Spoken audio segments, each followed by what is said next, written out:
Salutare și bine v-am regăsit la un nou episod de Brawl Stars. Iar mi-i băguit așa. Am făcut 11.000 de trofee. Da, intrați în clan. Dacă aveți peste 8.000, sunteți senior. Ce să zic?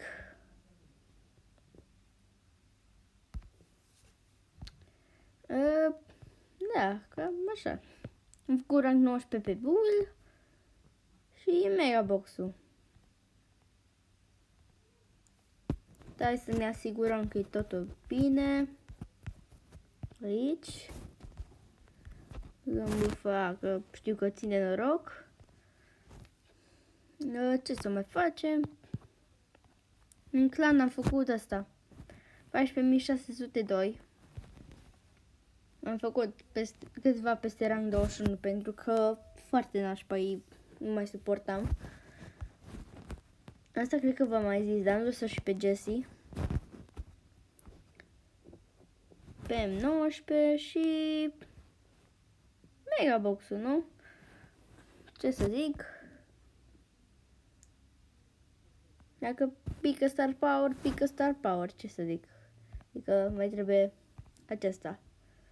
Acest Star Power sau putem să luăm de pe shop. Da, hai să deschidem mai întâi Megabox-ul. Ok, și luat. Și să fie... O să fie 5 jos, mă credeți? 5. Hai să fie 6. 5, apoi Rico, Tic, Poco, Mr. P,